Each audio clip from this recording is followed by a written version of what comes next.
Baik, Assalamualaikum warahmatullahi wabarakatuh. Selamat siang semuanya. Di sini perkenalkan nama saya Nili Saadah dari Departemen Fisika Universitas Diponegoro. Pada video kali ini saya akan menjelaskan mengenai materi terkait dengan radiologi diagnostik, di mana di sini ada 13 bab yang akan saya jelaskan. Yang pertama itu terkait dengan medical imaging.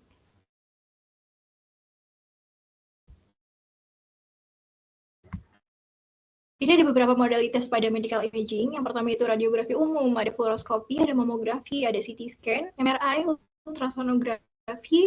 ultrasonografi Doppler, pencitraan radionuklir, kedokteran nuklir, pencitraan planar, SPECT, PET, modalitas pencitraan gabungan, dan terakhir image properties.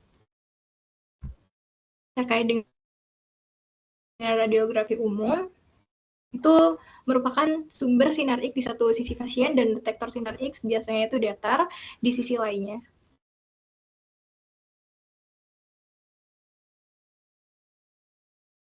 Untuk itu merupakan sistem detektor sinar X yang mampu menghasilkan gambar dalam urutan waktu yang cepat atau real time.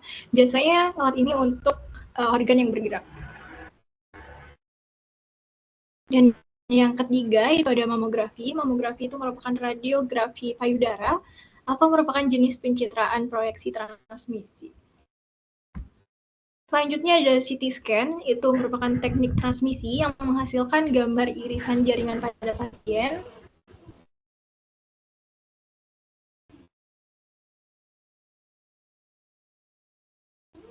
Kemudian ada MRI, pasien dilibatkan dalam medan magnet dan denyut gelombang radio yang dihasilkan oleh antena atau kumparan yang diposisikan di sekitar pasien.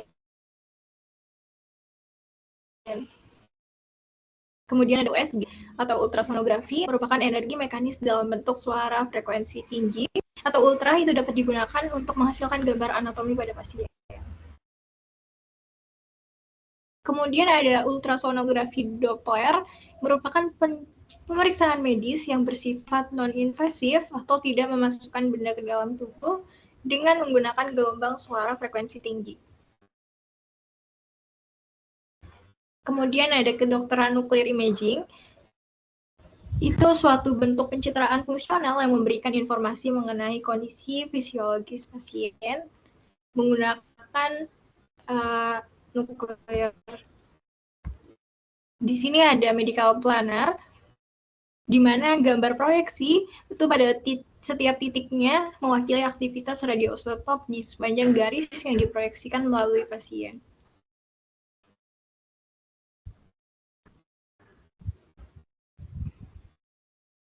Kemudian ada SPECT, merupakan tomografi dari pencitraan planar kedokteran nuklir seperti halnya CT, merupakan bagian tomografi dari radiografi. Kemudian ada PET atau positron emission tomography yang merupakan teknik pemeriksaan radiografi non-invasif yang menggunakan radiofarmaka untuk menggambarkan fungsi metabolisme molekuler tubuh pasien secara 3 dimensi. Selanjutnya ada imaging modalitas kombinasi, itu menggabungkan sistem pencitraan kedokteran nuklir, SPECT dan PET, dengan sistem pencitraan lain yang memberikan definisi anatomi yang lebih baik.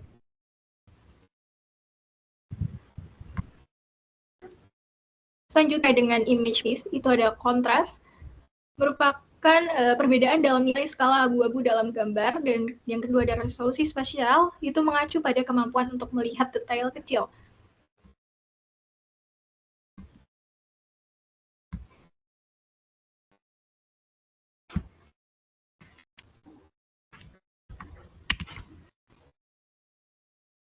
Untuk bab selanjutnya itu akan membahas radiasi dan atom.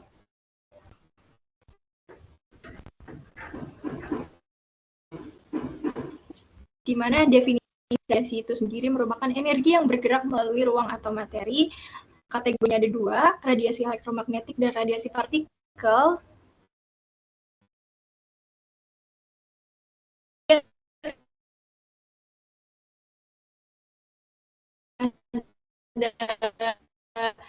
dua contohnya ada gelombang radio, ada cahaya tampak, ada sinar X dan sinar gamma. Sementara radiasi partikel itu contohnya ada partikel alfa, beta, dan neutron.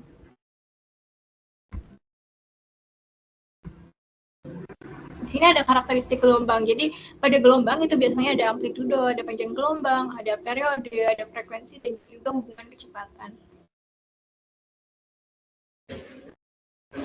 Sedangkan untuk karakteristik partikelnya itu meliputi dari kecepatan, ada kecepatan cahaya, dan juga lambda itu sendiri.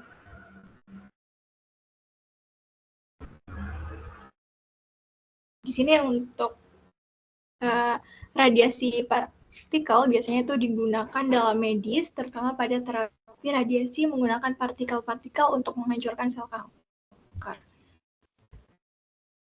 Terkait dengan kesetaraan energi, itu terdapat teori Einstein yang rumusnya E sama dengan mc kuadrat, di mana E itu merupakan energi, M itu massa, dan C itu kecepatan cahaya. Jadi pada prinsip ini, itu sangat penting dalam reaksi nuklir, misalnya dalam tomografi emisi positron atau PET, PET scan yang digunakan dalam pencitraan medis. Selanjutnya ada struktur atom. Jadi atom merupakan bagian terkecil dari suatu unsur yang identitas kimianya tetap terjaga.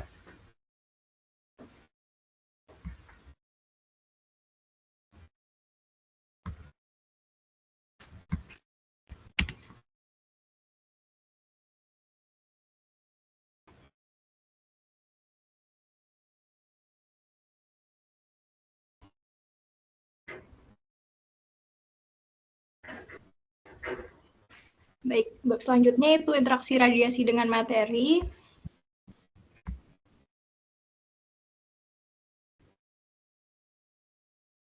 Ini ada interaksi dengan partikel dan juga interaksi sinar X dan sigma. Untuk interaksi partikel sendiri, itu partikel radioaktif termasuk partikel bermuatan seperti partikel alfa, proton, beta, positron, elektron, ekstranuklear yang energik, dan partikel tidak bermuatan seperti neutron.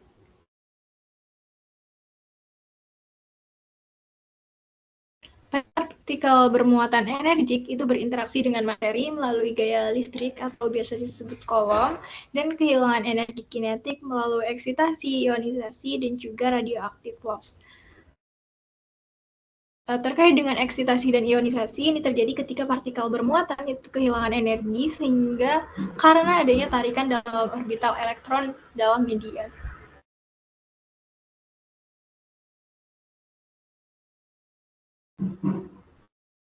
Jadi jika energi yang ditransfer itu melebihi energi pengikat elektron, itu akan terjadi ionisasi di mana elektron dikeluarkan dari atom.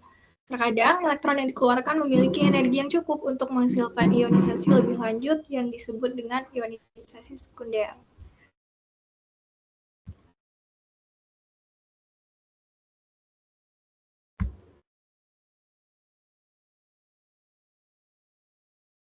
Kemudian di sini ada Bremsstrahlung.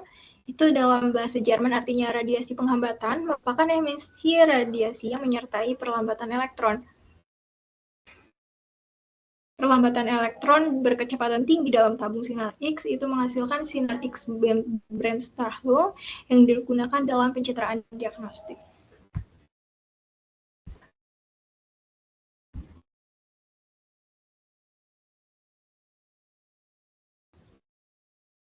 Kemudian terkait dengan X-ray dan gamma ray interaction, itu ketika foton melewati suatu materi, ada beberapa kemungkinan yang dapat terjadi. Foton dapat melintasi tanpa mengalami interaksi, dapat terhambur, atau dapat diserap. Terdapat 4 jenis utama interaksi foton sinar X dan sinar gamma dengan materi. Jadi dia memiliki peran penting dalam radiologi diagnostik dan kedokteran nuklir, yaitu hamburan relay, hamburan komponen, penyerapan fotoelektrik, dan terakhir produksi pasangan.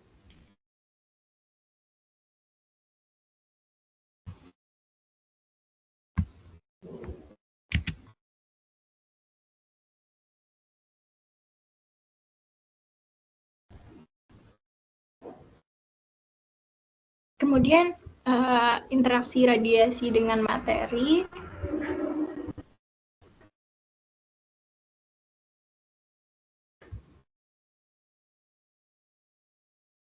Jadi interaksi yang pertama itu atenuasi sinar X dan sinar gamma. Untuk atenuasi sendiri itu artinya penghilangan foton dari sinar X dan sinar gamma ketika melewati suatu materi atau bahan. Biasanya ini disebabkan oleh absorpsi atau gemburan dari foton primer.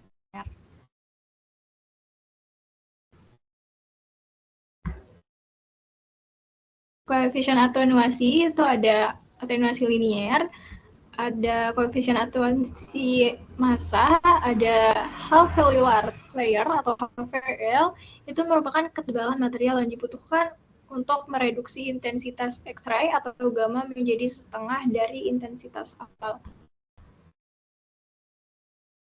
Kemudian ada energi efektif, merupakan energi efektif dari berkat sinar X polienergi, merupakan perkiraan daya penetrasi berkas sinar X yang dinyatakan sebagai energi berkas monoenergi yang akan menunjukkan daya tembus efektif yang sama.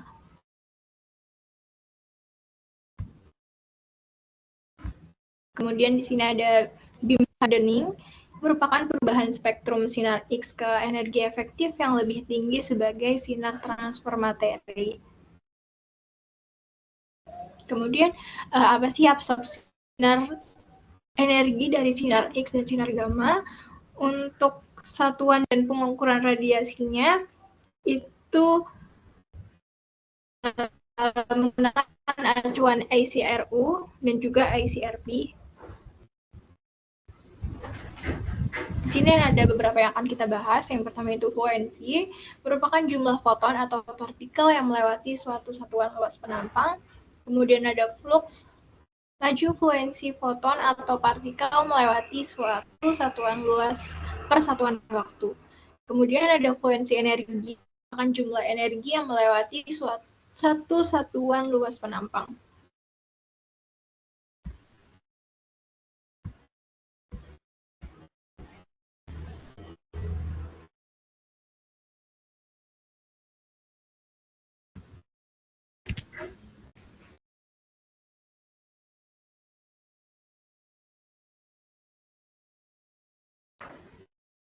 Jadi pada modalitas radiologi diagnostik itu kita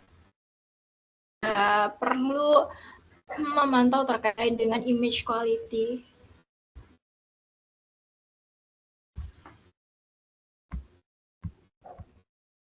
Terkait dengan image quality itu apa?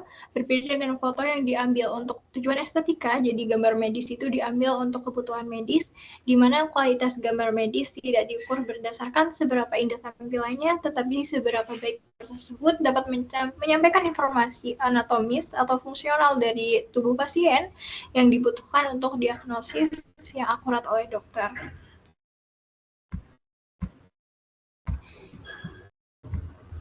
Pada kualitas imaging ini terdapat resolusi spasial, itu mengacu pada tingkat detail yang dapat dilihat pada gambar. Terus ada fungsi sebaran titik, di mana ukuran dasar yang paling intuitif dari properti resolusi dalam sistem pencitraan.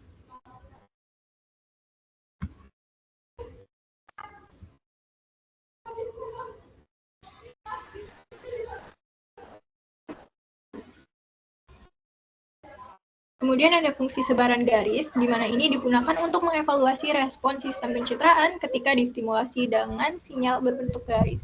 Ini mengukur distribusi intensitas dari garis yang dihasilkan pada gambar.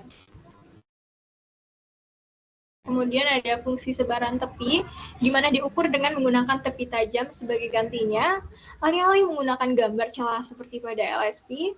Sistem pencitraan distimulasi dengan tepi yang tajam untuk mengukur ESF, di mana ini fungsi terhadap X. Ini memberikan informasi tentang gradien tepi pada gambar.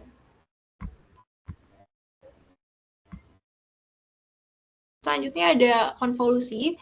Itu merupakan prosedur kalkulus integral yang secara akurat menggambarkan secara matematis apa yang dilakukan proses pengaburan secara fisik.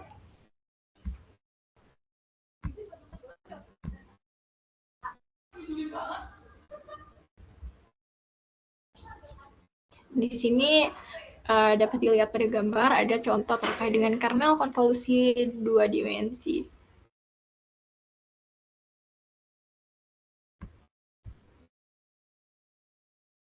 Pada gambar tersebut terdapat hubungan antara fungsi penyebaran, terdapat hubungan matematis antara fungsi penyebaran domain spesial, yaitu tadi yang sudah dijelaskan sebelumnya, ada PSP, LSP, dan ISP, di mana pengukuran salah satu fungsi dapat digunakan untuk menghitung yang lainnya. Untuk rumusnya dapat dilihat pada layar.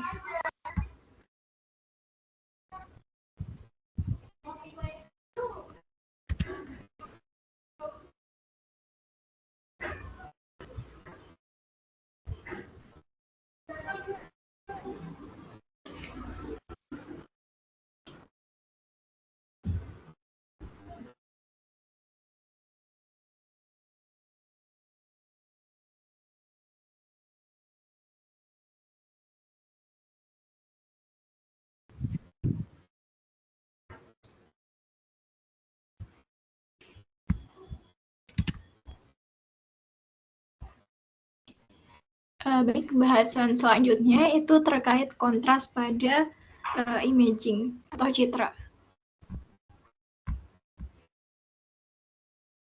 Di sini yang pertama ada kontras subjek, merupakan kontras dasar yang muncul pada sinyal setelah sinyal berinteraksi dengan pasien tetapi sebelum terdeteksi.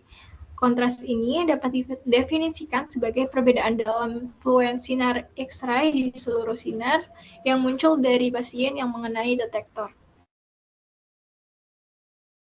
Di sini ada beberapa faktor. Yang pertama, faktor intrinsik dari kontras subjek itu berhubungan dengan perubahan anatomi atau fungsional yang sebenarnya pada jaringan pasien. Yang kemudian faktor ekstrinsik itu berhubungan dengan cara protokol akuisisi gambar dapat dioptimalkan untuk meningkatkan kontras subjek. Kemudian di sini ada kontras detektor, di mana sistem detektor dapat memiliki dampak besar pada cara kontras subjek yang terjadi pada sistem. Selanjutnya terkait dengan kontras yang ditampilkan, kontras detektor berfungsi untuk modulasi kontras subjek, tetapi prosedur akuisisi pada akhirnya menghasilkan penangkapan data gambar digital pada hard drive komputer.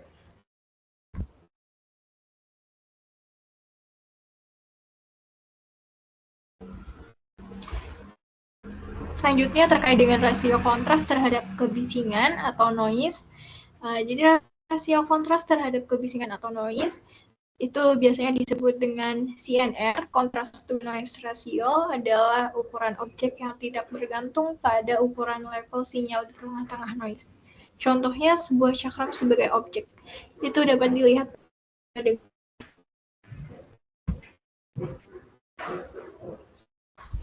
selanjutnya terkait dengan SNR atau signal to noise ratio adalah matriks yang mirip dengan CNR, kecuali ukuran dan bentuk objek secara eksplisit disertakan dalam perhitungan. Pada SNR ini, salah satu metrik yang paling berarti menggambarkan konsistensi suatu objek, seberapa baik hal itu akan terlihat oleh pengamat pada umumnya.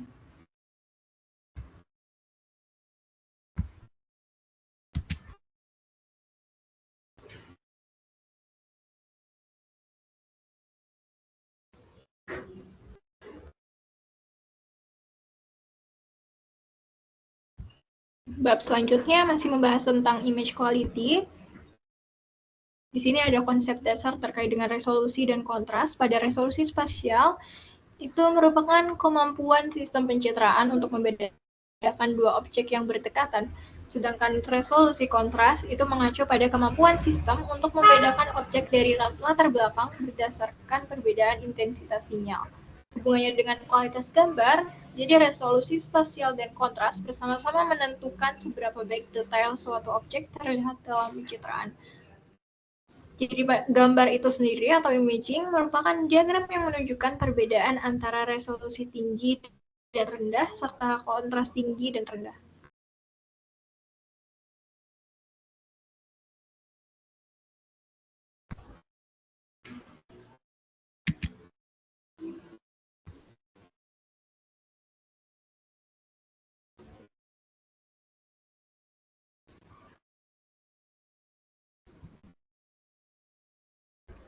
Nah, di sini membahas terkait dengan informasi medical imaging.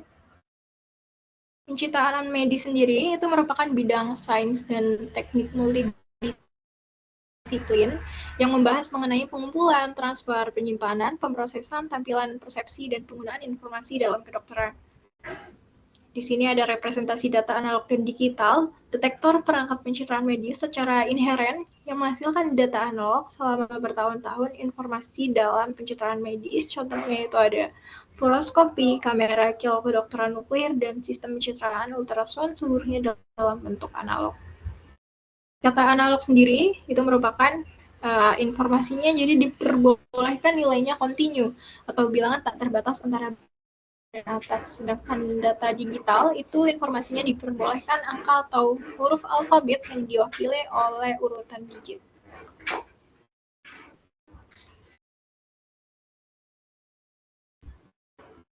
Bahasan selanjutnya terkait dengan citra radiologi digital. Citra digital merupakan susunan elemen gambar yang disebut dengan piksel. Jadi setiap piksel itu direpresentasikan oleh satu angka dan citra dapat direpresentasikan sebagai matriks dari angka-angka tersebut. Pada setiap piksel menggambarkan properti elemen volume yang sesuai atau voxel pada pasien. Pada modalitas pencitraan dengan resolusi spasial yang lebih tinggi dan bidang pandang yang lebih besar memerlukan lebih banyak piksel per gambarnya.